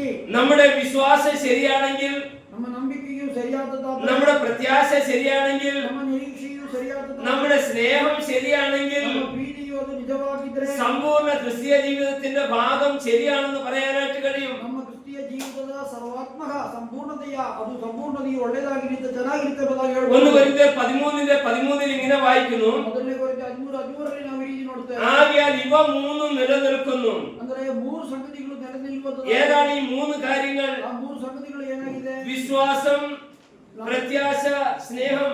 ಅಂದ್ರೆ ಅಲ್ಲಿ ಈ ರೀತಿ ಓದ್ತೇವೆ: ನಂಬಿಕೆ, ಪ್ರೀತಿ, ನಂಬಿಕೆ, ನಿರೀಕ್ಷೆ, ಪ್ರೀತಿ. ഇവയിൽ വലിയതോ സ്നേഹം തന്നെ. ഈ മൂന്ന് നിൽക്കുന്നത് ഇവകളിൽ ദೊಡ್ಡದು ಪ್ರೀತಿ. നമ്മുടെ സഭകൾ സ്നേഹത്തിൽ വളരണമെങ്കിൽ, സ്നേഹത്തിൽ നിലനിൽക്കണമെങ്കിൽ, സ്നേഹത്തിൽ ശുശ്രൂഷകളിൽ പങ്കാളികളാകണമെന്ന് ആഗ്രഹിക്കാനായിട്ട് മനസ്സുണ്ടെങ്കിൽ എല്ലാ വിശ്വാസികളുടെ ആഗ്രഹങ്ങളെ സ്വർഗത്തിലെ ദൈവം സഫലമാക്കുകയും സ്ഥലസഭകളെ സ്ഥിരപ്പെടുത്തുകയും ചെയ്യും. ಅಂದರೆ ನಮ್ಮ ಸಭೆಯು ಭಕ್ತಿಯಲ್ಲಿ, ಪ್ರೀತಿಯಲ್ಲಿ, ನಂಬಿಕೆಯಲ್ಲಿ ಅಭಿವೃದ್ಧಿ ಹೊಂದಬೇಕೆಂಬುದಾಗಿ ಬಯಸಿ ಆತನಲ್ಲಿ ನಾವು ಪ್ರಾರ್ಥನೆ ಮಾಡುವುದಾದರೆ ಪರಲೋಕದ ದೇವರು ಅವರುಗಳನ್ನು ಸ್ಥಿರಪಡಿಸಿ ಅಭಿವೃದ್ಧಿಪಡಿಸುತ್ತಾನೆ. ഇവിടെ അപ്പോസ്തലനായ പൗലോസ് പറയുകയാണ്, ഞാൻ നിങ്ങളെ ഓർത്ത് പ്രാർത്ഥിക്കുകയാണ്. ಪೌಲನು ಹೇಳ್ತಿದ್ದಾನೆ, ನಿಮ್ಮನ್ನು ನೆನೆಸಿ ನಾನು ಪ್ರಾರ್ಥನೆ എന്താണ് എന്റെ പ്രാർത്ഥനയുടെ വിഷയം? ಆ ಪ್ರಾರ್ಥನೆಯ ವಿಷಯ ಏನು? നിങ്ങൾ വിശ്വാസത്തിൽ മെച്ചുവേർഡ് ആകണം. ನೀವು ನಂಬಿಕೆಯಲ್ಲಿ ದೃಢವಾಗಬೇಕು. നിങ്ങൾ അന്യോന്യം സ്നേഹിക്കണം. ಒಬ್ಬರನ್ನೊಬ್ಬರು ಪ್ರೀತಿಸಬೇಕು. നിങ്ങൾ വിശുദ്ധിയിൽ അനിന്യരായി കാണപ്പെടണം. ನೀವು ಪರಿಶುದ್ಧರಾಗಿ ಕಾಣಬೇಕು, ಯಾವ ಕೊರತೆ ಇರಬಾರದು. ജിൻഡാൽ അസംബ്ലിയിലേക്ക് ഒരാൾ കടന്നു വരുമ്പോൾ, ಜಿಂದಾಲ್ ಸಭೆಗೆ ಒಬ್ಬರು ಇಲ್ಲಿಗೆ ಒಳಗಡೆ ಬರುವಾಗ, ഈ അസംബ്ലിയിലുള്ള വിശ്വാസികളെ കാണുമ്പോൾ എത്ര മാതൃകയുള്ളവരാണ്, അവരെ കണ്ടുപഠിക്ക് എന്ന് പറയാനായിട്ട് കഴിയണം. ಸಭೆಯಲ್ಲಿ ಇರುವ ವಿಶ್ವಾಸಿಗಳನ್ನು ನೋಡಿ ಬಂದವರು ಹೇಳಬೇಕು, ಅವರು ಎಂಥ ಒಂದು ಮಾದರಿಯುಳ್ಳ ವಿಶ್ವಾಸಿಗಳಾಗಿದ್ದಾರೆ, ಅವರಿಂದ ನಾವು ಕಲಿಯಬೇಕೆಂಬುದಾಗಿ ಸಾಕ್ಷಿ ಹೇಳುವ ರೀತಿಯಲ್ಲಿರಬೇಕು. നിങ്ങൾക്കറിയാമോ, കേരളത്തിൽ ഹൈന്ദവരെ ഇളക്കി വിടുന്ന ഒരു സ്ത്രീ ഉണ്ട്. ಅಂದರೆ ಕೇರಳದಲ್ಲಿ ಹಿಂದೂ ಜನಾಂಗದ ಕೋಮುವಾದವನ್ನು ಉಂಟು ಮಾಡುವಂತಹ ಒಂದು ಸ್ತ್ರೀ ಇದ್ದಾಳೆ. അവര് ഒരു പ്രാവശ്യം അവരുടെ സന്ദേശം ഞാൻ ഇങ്ങനെ കേൾക്കാനിടയായി. ಒಂದು ಸಮಯದಲ್ಲಿ ಅವರ ಮಾತು ಈ ರೀತಿ ನಾನು ಕೇಳಿದೆ: ഈ ക്രൈസ്തവരായിരിക്കുന്ന പെൺകുട്ടികളെ നിങ്ങൾ നോക്കരുത്. ಕ್ರೈಸ್ತರಾದ ಹೆಣ್ಣು ಮಕ್ಕಳನ್ನು ನೀವು ನೋಡಬಾರದು. ഞങ്ങളുടെയൊക്കെ തലമുറയ്ക്ക് മുൻപുള്ള തലമുറയെ കാണുമ്പോൾ, ಅಂದ್ರೆ ನಮಗಿಂತ ಮುಂಚಿತ ತಲೆಮಾರುಗಳನ್ನು ನೋಡುವಾಗ സമൂഹത്തിലെ സകലരും നോക്കിയിട്ട് പറയുന്നു, ഇവരെ കണ്ടുപഠിക്കുക, ആ കുടുംബത്തെ നോക്കുക, അവരുടെ കുഞ്ഞുങ്ങളെ നോക്കുക, അവരുടെ പോക്ക് വരവ് ഇടപാടുകളൊക്കെ കണ്ടുപഠിക്കുക, എത്ര മാന്യത ഉണ്ടായിരുന്നു. ಅಂದ್ರೆ ಸಮಾಜದಲ್ಲಿ ಅಂದ್ರೆ ಮುಂದಿನ ಅಂದ್ರೆ ಹಿಂದಿನ ತಲೆಮಾರಿನವರ ಕ್ರಿಸ್ತಿಯ ಜನರ ಆ ಕುಟುಂಬದ ಅವರ ಜೀವನ ಶೈಲಿಯನ್ನು ನೋಡುತ್ತಾ ಆಗಿನ ಜನರು ಹೇಳ್ತಾ ಇದ್ರು, ಈ ಕ್ರೈಸ್ತ ಕುಟುಂಬದವರನ್ನ ನೋಡ್ರಿ, ಈ ಹೆಣ್ಣು ಮಕ್ಕಳನ್ನ ನೋಡ್ರಿ, ಈ ಯೌವನಸ್ಥರನ್ನ ನೋಡ್ರಿ, ಅವ್ರು ಎಂಥ ಒಂದು ಮಾದರಿ ಉಳ್ಳ ಜೀವಿತವನ್ನ ಜೀವಿಸುತ್ತಿದ್ದಾರೆ ಎಂಬ ಸಾಕ್ಷಿ ಪ್ರಾಚೀನ ಕಾಲದಲ್ಲಿ ಅಂದ್ರೆ ಹಿಂದಿನ ಕಾಲದಲ್ಲಿತ್ತು. എന്നാൽ ഇന്ന് ആ സ്ത്രീ പറയാൻ ഒരു കാരണമുണ്ട്. ಇವತ್ತು ಆ ಸ್ತ್ರೀಯು ಈ ರೀತಿ ಹೇಳುವುದಕ್ಕೆ ಒಂದು ಕಾರಣ ಇತ್ತು. ഏറ്റവും കൂടുതൽ അലക്ഷ്യമായി വസ്ത്രം ധരിക്കുന്നത് ക്രിസ്ത്യാനികളാണ്. ಇವತ್ತು ಕ್ರೈಸ್ತರು ಎಂಬುದಾಗಿ ಹೇಳುವಂತಹ ಹೆಣ್ಣು ಮಕ್ಕಳೇ ಹೆಚ್ಚು ಆಲಸ್ಯದಿಂದ ಅಥವಾ ಅಲಕ್ಷ್ಯದಿಂದ ವಸ್ತ್ರಧಾರಣೆಯನ್ನು ಮಾಡುವವರಾಗಿ, ഏറ്റവും കൂടുതൽ ഡ്രഗ് അഡിക്ട്സ് ആകുന്നത് ധനികരായിരിക്കുന്ന ക്രൈസ്തവരാണ്. ಅಂದ್ರೆ ಮಾದಕ ದ್ರವ್ಯಗಳಿಗೆ ವಶಮರಾಗುವುದು ಅಥವಾ ಗುಲಾಮರಾಗುವಂತವರು ഐശ്വര്യവന്തരാದ ക്രൈസ്തರು ಎಂಬ ಕ್ರೈಸ್ತರಿಂದ ಬರಬಹುದು. ഏറ്റവും കൂടുതൽ ഡൈവോഴ്സ് നടക്കുന്നത് ക്രൈസ്തവരെന്ന പേരുള്ളവരില്ല. ಅಂದ್ರೆ ಅನೇಕ ವಿವಾಹ ವಿಚ್ಛೇದಗಳು ನಡೆಯುವಂತದ್ದು ನಾಮಧೇಯ ಕ್ರೈಸ್ತರ ಮಧ್ಯದಲ್ಲಿ ಆಗಿದೆ. ആ സ്ത്രീ അങ്ങനെ പറയാൻ കാരണം നമ്മുടെ ക്രമക്കേടുകൾ കൊണ്ടാണ്. ಆ ಸ್ತ್ರೀ ಆ ರೀತಿ ಕ್ರೈಸ್ತ ಹೆಣ್ಣು ಮಕ್ಕಳನ್ನು ಕುರಿತು ಹೇಳುವುದಕ್ಕೆ ಕಾರಣ ಕ್ರಮಬದ್ಧವಾದ ಒಂದು ಬದುಕು ಇಲ್ಲದೆ ക്രമരഹിതವಾದ ಒಂದು ಜೀವಿತವನ್ನು ಜೀವಿಸುವ നമ്മളെ കണ്ടു മറ്റുള്ളവർ ഇവരെ ഒന്ന് കണ്ടുപഠിക്കെന്ന് പറയാൻ കഴിയുന്ന നിലയിൽ ജിൻഡാൽ സഭ ഈ സഭയിൽ പ്രവർത്തിക്കുന്ന അറ്റൻഡ് ചെയ്യുന്ന സകലരും വളരണമെന്നാണ് എന്റെ ആഗ്രഹം. ಅಂದ್ರೆ ನನ್ನ ಬಯಕೆ ಏನೆಂದರೆ ಜಿಂಡಾಲ್ ಸಭೆಯಲ್ಲಿರುವ ಪ್ರತಿಯೊಬ್ಬರು ಬೇರೆಯವರು ನಮ್ಮನ್ನು ನಿಮ್ಮನ್ನು ನೋಡುವಾಗ ಇವರನ್ನು ನೋಡಿ ಕಲಿಯಿರಿ ಎಂಬುದಾಗಿ ಹೇಳುವ ರೀತಿಯಲ್ಲಿ ನೀವು ಬೆಳೆಯಬೇಕೆಂಬುದೇ ನನ್ನ ಬಯಕೆಯಾಗಿದೆ. നമ്മുടെ ക്രിസ്തീയ ജീവിതത്തിൽ ഒരു സ്ഥിരത ഉണ്ടായിരിക്കണം. ಕ್ರಿಸ್ತಿಯ ಜೀವಿತದಲ್ಲಿ ಒಂದು ದೃಢತೆ, ಸ್ಥಿರಚಿತ್ತ ಇರಬೇಕು. കഷ്ടതകളിലൂടെ കടന്നു പോകാം. ಕಷ್ಟಗಳ ಮೂಲಕ ಹಾದು ಹೋಗಬಹುದು. പ്രയാസങ്ങൾ അനുഭവിച്ചത് വരാം. ಸಮಸ್ಯೆಗಳನ್ನು ಅನುಭವಿಸಬೇಕಾಗಿ ಬರುತ್ತದೆ. ഞാൻ റൊമേനിയ എന്ന ദേശത്ത് പോകാനിടയായി. ರೊಮೇನಿಯಾ ಎಂಬ ದೇಶಕ್ಕೆ ನಾನು ಹೋಗಿದ್ದೆ. അവിടെ ഒരു വലിയ സെമിനറി നമുക്കുണ്ട്. ಅಲ್ಲಿ ಒಂದು ದೊಡ್ಡ ಸೆಮಿನರಿ ಉಂಟು. നൂറുകണക്കിന് സ്റ്റുഡൻസ് ഓരോ വർഷം വന്ന് പഠിച്ച് കർത്താവിന്റെ വേദയ്ക്ക് പ്രിപ്പയർ ആയി പോകുന്ന ഒരു ഇൻസ്റ്റിറ്റ്യൂഷൻ ആണ്. ನೂರಾರು ವಿದ್ಯಾರ್ಥಿಗಳು ಅಲ್ಲಿ ಬಂದು ಸತ್ಯವೇದದ ವ್ಯಾಸಂಗವನ್ನು ಮುಗಿಸಿ ದೇವರ ಸೇವೆಗೆ ಹೋಗುವಂತಹ ಒಂದು ವಿದ್ಯಾಭ್ಯಾಸ ಸ್ಥಾಪನ. നിങ്ങൾക്കറിയാമോ, 10 വർഷം കമ്മ്യൂണിസ്റ്റ് ഭരണം താണ്ഡവമാടിയ ഒരു ദേശമാണ് റൊമേനിയ. ರೊಮೇನಿಯಾ ಎಂಬ ಎಂಬ ರಾಷ್ಟ್ರದಲ್ಲಿ ಕಮ್ಯುನಿಸ್ಟ್ ಸರ್ಕಾರ ಅಥವಾ ಕಮ್ಯುನಿಸ್ಟ್ ಪಕ್ಷದವರು ಅಲ್ಲಿ ಒಂದು ರೀತಿ ಅಲ್ಲಾಲಗಲ್ಲಾలను ಮಾಡಿದಂತ ಒಂದು ರಾಷ್ಟ್ರವಾಗಿತ್ತು. വിശ്വാസികളെ പിടിച്ച് അവരുടെ കാൽ ഒരു കുറ്റിയിൽ കെട്ടി കൈകൾ രണ്ടും മറ്റു രണ്ട് കുറ്റികളിൽ ഇങ്ങനെ കെട്ടിയിട്ട് പൊരിയണ വെയിലത്ത് കിടത്തി അവരുടെ നാക്ക് ഇങ്ങനെ വലിച്ച് പിടിച്ച് അത് ആണിയടിച്ചു വെച്ച് അവർ അങ്ങനെ പിടഞ്ഞു മരിച്ച ഒരു മൈതാനത്തിലാണ് ഇന്ന് ആ ഇൻസ്റ്റിറ്റ്യൂഷൻ നിൽക്കുന്നത്. ಅಂದ್ರೆ ಅಲ್ಲಿರುವ ಕ್ರೈಸ್ತರನ್ನ ಹಿಂಸಿಸುವುದಕ್ಕಾಗಿ ಕಾಲಾಗಲ ಮಾಡಿ ಕೈಯಾಗಲ ಮಾಡಿ ಅದನ್ನ ಕಟ್ಟಿ ಮಳೆ ಹೊಡೆದು ಅವರ ನಾಳಿಗೆನ ಎಳೆದು ಅದಕ್ಕೆ ಒಂದು ಮಳೆ ಹೊಡೆದು ಉಳಿ ಬಿಸಿಲಿನಲ್ಲಿ ಅವರನ್ನು ನಿಲ್ಲಿಸಿ ಅಷ್ಟು ಮಾತ್ರ ಕ್ರೂರವಾದ ಹಿಂಸೆಯನ್ನು ನಡೆಸುತ್ತಿದ್ದ ಆ ಒಂದು ಮೈದಾನದಲ್ಲಿ ಇವತ್ತು ಒಂದು ಈ ಬೈಬಲ್ ಕಾಲೇಜಿನ ಆ ಒಂದು ಸಂಸ್ಥೆ ಇದೆ. ಅದನ್ನು ನಾನು ಕೇಳಿದಾಗ ನನ್ನ ಕಣ್ಣಿನಲ್ಲಿ ಕಣ್ಣೀರು ಬಂತು. എന്റെ കർത്താവേ, കഷ്ടതയ്ക്ക് പിന്നിൽ ഒരു നന്മയുണ്ട്. ಅಂದರೆ ಕರ್ತನೇ, ಕಷ್ಟಗಳ ಹಿಂದೆ ಅಥವಾ ಕಷ್ಟಗಳ ನಂತರ ಒಂದು ಒಳ್ಳೆಯದು ಸಂಭವಿಸುತ್ತದೆ. ഞാൻ 3 ദിവസത്തിൽ 4 സഭകളിൽ ശുശ്രൂഷിച്ചു. 3 ദിനದಲ್ಲಿ 4 സഭೆಗಳಲ್ಲಿ ಸಂದೇಶ ಕೊಟ್ಟೆ. 4ാമത്തെ സഭയിൽ 800-ലധികം ആളുകൾ ഉണ്ടായിരുന്നു. 4ನೇ സഭೆಯಲ್ಲಿ 800ಕ್ಕಿಂತ ಹೆಚ್ಚು ವಿಶ್ವಾಸಿಗಳಿದ್ದರು. നോക്കുക, സുവിശേഷത്തിന് ബന്ധനമില്ല. ಅಂದರೆ ಸುವಾರ್ತೆಗೆ ಯಾವುದೇ ಬಂಧನವಿಲ್ಲ. കഷ്ടതകളിലൂടെ കടന്നുപോയാലും ഒരു വിടുതലുണ്ട്. ಅಂದರೆ ಕಷ್ಟಗಳ ಮೂಲಕ ಹಾದು ಹೋದರೂ ಸಹ ಒಂದು ಬಿಡುಗಡೆ ಉಂಟು. ഇസ്രായേൽ ജനം മരുഭൂമിയിലൂടെ നടന്നു വരികയാണ്. ಇಸ್ರಾಯೇಲ್ ಜನರು ಆ ಅರಣ್ಯದಲ್ಲಿ ನಡ್ಕೊಂಡು ಬರ್ತಾ ಇದ್ದಾರೆ. ദാഹമുള്ള ജനത്തിന് വെള്ളം വേണം. ಅವರಿಗೆ ಬಾಯಾರಿಕೆಯಾಗಿದೆ, ಅವರಿಗೆ ಕುಡಿಯಲಿಕ್ಕೆ ನೀರು ಬೇಕು. ഒരു നീരുറവ് അവർ കണ്ടു. ಅವರು ಒಂದು ನೀರಿನ ಬುಗ್ಗೆಯನ್ನ ಕಂಡರು. ആ വെള്ളം എടുത്ത് കുടിച്ചു. ಆ ನೀರನ್ನು ಕುಡಿದರು. കയ്പ്, ಅದು ಕಹಿಯಾಗಿದೆ. കഷ്ടത, വീണ്ടും കിട്ടിയതും വീണ്ടും കഷ്ടത. ಅಂದರೆ ಅವರು ನೀರು ಕುಡಿಯೋದಕ್ಕಿಂತ ಮುಂಚೆ ಕಷ್ಟ ಇತ್ತು, ಆಮೇಲೆ ದೊರಕಿದ ನೀರು ಕೂಡ ಕಹಿಯಾಗಿತ್ತು, ಅದು ಕಷ್ಟವೇ. മാറ എന്ന അനുഭവം അവർക്ക് കയ്പായിരുന്നു. ಆ ಮಾರದ ಅನುಭವವು ಅವರಿಗೆ ಕಹಿಯಾಗಿತ್ತು. നിങ്ങൾക്കറിയാമോ അടുത്ത് അവർ ചെന്നത് എവിടെയാണെന്ന്? ಅಂದರೆ ನಂತರ ಅವರು ಹೋಗಿ ಅವರು ತಲುಪಿದ್ದು ಎಲ್ಲಿ? ഏലീം എന്ന് പറഞ്ഞാൽ ഈന്തപ്പനകളുടെ. ಅಂದರೆ ಏಲೀಮ್ ಎಂಬ ಸ್ಥಳದಲ್ಲಿ ಹೋದರು. ಅಲ್ಲಿ ಈ ಅಂಜೂರ ಹಣ್ಣಿನ ಮರ ಇರುವಂತ ಸ್ಥಳ. നോക്കുക, കയ്പിന്റെ കഠിനതയിൽ നിന്ന് ദൈവം അവരെ കൊണ്ടുപോയത് മധുരത്തിന്റെ ഇരട്ടി മധുരത്തിലേക്ക്. ಅಂದ್ರೆ ಕಹಿಯಾದ ಅನುಭವದಿಂದ ಅವರನ್ನ ಕರ್ಕೊಂಡು ಹೋಗಿದ್ದು 2 ಪಟ್ಟು ಸಿಹಿ ಇರುವಂತ ಸ್ಥಳಕ್ಕೆ. നമ്മുടെ ദൈവം അത് തന്നെയാണ് ചെയ്യുന്നത്. ನಮ್ಮ ದೇವರು ಅಂತಹ ಕಾರ್ಯವನ್ನು ಮಾಡುವವನಾಗಿದ್ದಾನೆ. ഒരുപാട് കഷ്ടതകളെ നാം അനുഭവിക്കേണ്ടി വരും. ನಾವು ಅನೇಕ ಕಷ್ಟಗಳನ್ನು ಅನುಭವಿಸಬೇಕಾಗಿ ಬರುತ್ತದೆ. നോർത്ത് ഇന്ത്യയിലൊക്കെ എത്ര കഷ്ടതകളാണ്. ಉತ್ತರ ಭಾರತದಲ್ಲಿ ಎಷ್ಟು ಕಷ್ಟಗಳನ್ನು ಅನುಭವಿಸ್ತಾ ಇದ್ದಾರೆ. നിങ്ങൾക്കറിയാമോ, ജബ്ബാർ ഖാൻ ആ സഹോദരന്റെ ഭവനം ഇടിക്കരുത് എന്ന് ഹൈക്കോർട്ടിന്റെ സ്റ്റേ കയ്യിൽ വെച്ചുകൊണ്ട് ആ പിഞ്ച് മക്കൾ കൈ നീട്ടിയിട്ടും അവരുടെ ബിൽഡിംഗ് ബുൾഡോസർ കൊണ്ട് ഇടിക്കാനിടയായി. ಅಂದರೆ ಜಾಫರ್ ಖಾನ್ ಎಂಬ ಸೇವಕರು ವಾಸಿಸುವ ಮನೆ ಅದನ್ನು ಜೆಸಿಬಿಯಿಂದ ಒಡೆಯಬಾರದು ಎಂಬುದಾಗಿ ನ್ಯಾಯಾಲಯದ ಒಂದು ಆಜ್ಞೆ ಇದ್ದರೂ ಸಹ ತಡೆಯಾಜ್ಞೆ ಅವರ ಕೈಯಲ್ಲಿ ಇಟ್ಟುಕೊಂಡು ಕೂಡ ಆ ಮನೆಯನ್ನು ಒಡೆದಾಕಿದ್ರು. ಅವರ ಯಮನಿಸಿದ ಮಕ್ಕಳು ನೋಡುತ್ತಾ ಮನೆಯನ್ನು ಒಡೆದಾಕಿದ್ರು. ഇതാണ് ഇന്ത്യയുടെ ഇന്നത്തെ സ്ഥിതി. ಭಾರತದ ಇವತ್ತಿನ ಪರಿಸ್ಥಿತಿ ಆ ತರ ಇದೆ. സാരമില്ല, ಪರವಾಗಿಲ್ಲ. പൗലോസ് പറയാണ്, സാരമില്ല. ಪೌಲನು ಹೇಳ್ತಿದ್ದಾನೆ, ಪರವಾಗಿಲ್ಲ. നൊടി നേരത്തേക്കുള്ള ലഘുവായ ಕ್ಷಣ ಮಾತ್ರ ಇರುವ ಹಗುರವಾದ ಸಂಕಟ. ഞാൻ ജീവിക്കുന്ന 60-70 വയസ്സിൽ നിങ്ങൾക്ക് എന്നെ ഉപദ്രവിക്കാൻ കഴിയും, എന്നാൽ ഞാൻ പോകുന്ന നിത്യതയിലേക്ക് നിങ്ങൾക്ക് വരുവാൻ കഴിയുന്നില്ലെങ്കിൽ ഞാൻ എത്ര ധന്യൻ. ಅಂದರೆ 60-70 ವರ್ಷದವನಾಗಿ ನಾನಿದ್ದು ನಾನು ಕಷ್ಟವನ್ನು ಅನುಭವಿಸಿದರೂ ಸಹ ನಾನು ಹೋಗುವಂತ ಸ್ಥಳ ಅತ್ಯುತ್ತಮವಾದ ಪರಮಾನಂದವಾದ ಬಹಳ ಸಂತೋಷ ಇರುವ ಸ್ಥಳ.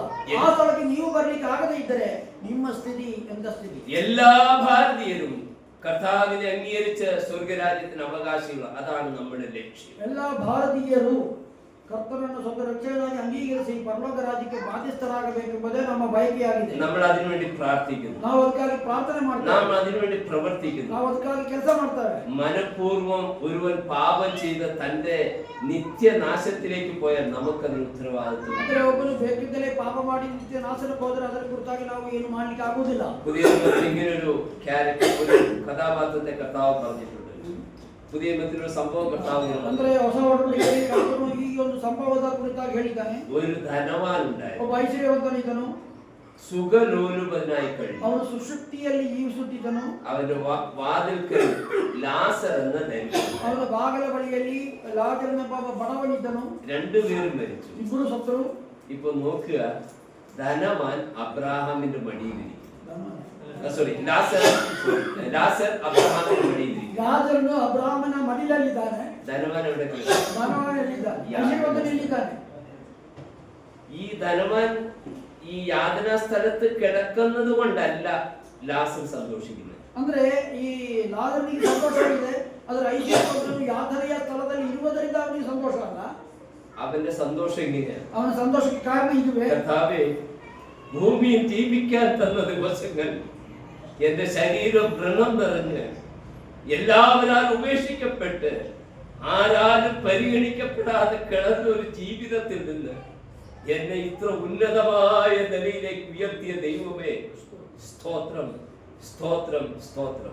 ಈ ಒಂದು ಬಡವನಾದ ದರಿದ್ರನಾದ ಲಾಜರನ ಅವನ ಸಂತೋಷಕ್ಕೆ ಕಾರಣ ಏನೆಂದರೆ, ಮೈಯೆಲ್ಲ ಹುಣ್ಣು ತುಂಬಿ ನಾಯಿಗಳು ನಕ್ಕುವ ಸ್ಥಿತಿಯಲ್ಲಿದ್ದು ಎಲ್ಲರಿಂದ ಕೈಬಿಡಲ್ಪಟ್ಟವರಾಗಿ ಯಾರು ಹಿಂದಿರುಗಿ ನೋಡದೆ ಒಬ್ಬಟ್ಟಿಗನಾಗಿ ಕಷ್ಟವನ್ನು ಅನುಭವಿಸುವ ನನ್ನನ್ನ ನೀನು ರಕ್ಷಿಸಿ ನಿನ್ನ ಸಂವಿಧಾನಕ್ಕೆ ಸೇರಿಸಿದೆಯಲ್ಲ ಎಂಬ ಆ ಒಂದು ಅರಿವು ಅವನಿಗೆ ಸಂತೋಷಕ್ಕೆ ಕಾರಣವಾಗುತ್ತೆ. ലഘുവായ കഷ്ടം തേജസ്സിന്റെ നിത്യഘനമായി മാറിയ നാൾ. ಹಗುರವಾದ ಕಷ್ಟವು ನಿತ್ಯ ತೇಜಸ್ಸು ನಿತ್ಯ ಮಹಿಮೆಗೆ ನಮ್ಮನ್ನು ಕರೆದೊಯ್ಯುವಂತದಾಗಿದೆ. എന്റെ പ്രിയ സഹോദരി സഹോദരന്മാരെ, ನನ್ನ ಪ್ರಿಯ ಸಹೋದರ ಸಹೋದರಿಯರೇ, ചില കഷ്ടതകളൊക്കെ നമുക്കുണ്ട്. ನಮ್ಮ ಜೀವಿತದಲ್ಲಿ ಕಷ್ಟಗಳು ಉಂಟು.